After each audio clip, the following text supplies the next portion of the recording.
السلام علیکم ورحمۃ اللہ وبرکاتہ۔ ناظرین، آج میں آپ لوگوں کو درد برا اور سبق آموز واقعہ سنانے جا رہا ہوں کہ رسول اللہ صلی اللہ علیہ وسلم کے زمانے میں وہ کون سا نوجوان صحابی تھا جو دین کے لیے بہت جدوجہد کرنے والا، بہت زیادہ صدقہ دینے والا، کثرت سے نماز پڑھنے والا، روزے رکھنے والا، مرتے وقت اس کی زبان پر کلمہ توحید کا ادا نہ ہونا، اور پھر رسول اللہ صلی اللہ علیہ وسلم نے اس کے گھر والوں میں سے کس کو بلایا اور کس نے اس کو معاف فرمایا، تب اس کی زبان پر کلمہ توحید کا ادا ہونا شروع ہو گیا اور اس کا انتقال ہو گیا۔ ناظرین، اس پورے واقعے کو سننے کے لیے ہمارے ساتھ رہیے۔ بسم اللہ الرحمن الرحیم۔ حضرت انس بن مالک رضی اللہ تعالی عنہ فرماتے ہیں کہ رسول اللہ صلی اللہ علیہ وسلم کے زمانے میں علقمہ نام کا ایک نوجوان تھا، دین کے لیے بہت جدوجہد کرنے والا، بہت زیادہ صدقہ دینے والا۔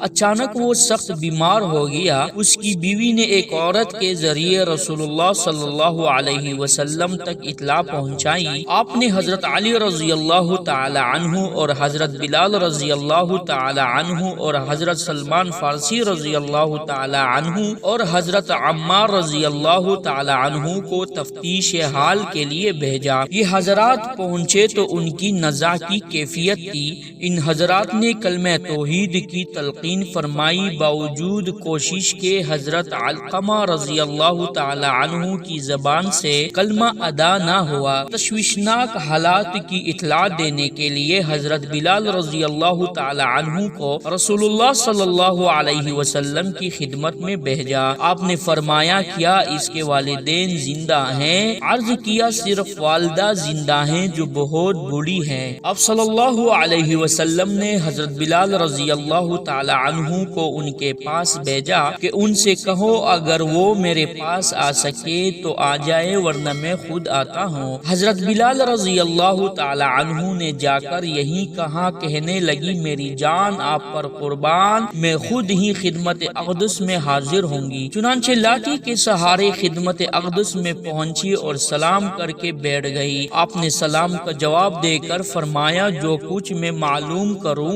سچ سچ بتانا، اگر جھوٹ بولو گی تو مجھے بذریعہ وہی معلوم ہو جائے گا۔ بتاؤ علقمہ کا کیا حال ہے؟ کہنے لگی، بہت کثرت سے نماز پڑھتا اور روزے رکھتا ہے، اور خیر خیرات کا تو کوئی حساب ہی نہیں۔ فرمایا، تمہارے اور اس کے تعلقات کیسے ہیں؟ عرض کیا، میں اس سے ناراض ہوں۔ کیوں؟ اس لیے کہ وہ اپنی بیوی کو ترجیح دیتا ہے، میرے مقابلے میں اس کی بات زیادہ سنتا اور مانتا ہے۔ آپ نے فرمایا، ماں کی ناراضی نے اس کو کلمہ پڑھنے سے روک دیا ہے۔ اس کے بعد آپ نے حضرت بلال رضی اللہ تعالی عنہ سے فرمایا، بلال، لکڑی جمع کر کے لاؤ تاکہ میں علقمہ کو آگ میں جلا دوں۔ گھبرا کر کہنے لگی، یا رسول اللہ صلی اللہ علیہ وسلم، کیا آپ میرے بیٹے اور جگر پارے کو میرے سامنے جلائیں گے؟ میں یہ کس طرح برداشت کر سکتی ہوں؟ فرمایا، اللہ کا عذاب تو اس سے بھی زیادہ سخت اور دائمی ہے۔ اگر تم یہ چاہتی ہو کہ اللہ تمہارے بیٹے کو معاف کر دے تو اس سے راضی ہو جاؤ۔ خدا کی قسم، تمہارے رضا کے بغیر اس کے نماز، روزے وغیرہ بالکل کام نہیں آئیں گے۔ فوراً ہاتھ اٹھا کر کہنے لگی، یا رسول اللہ صلی اللہ علیہ وسلم، آپ کو، اللہ کو اور تمام حاضرین کو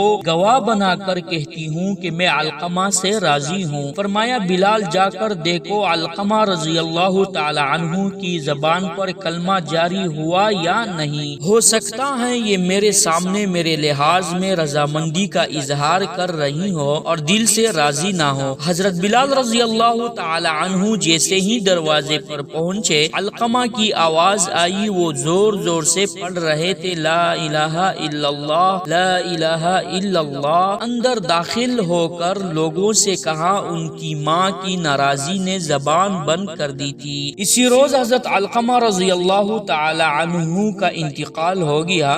رسول اللہ صلی اللہ علیہ وسلم نے نماز جنازہ پڑھائی اور قبرستان میں آپ نے نہایت درد انگیز تقریر فرمائی، اے مہاجرین و انصار کی جماعت، سنو، اپنی بیوی کو ماں پر فضیلت و ترجیح دے گا، اس پر اللہ کی لعنت ہے کہ فرائض و نوافل مقبول نہیں ہے۔ صدق اللہ العظیم۔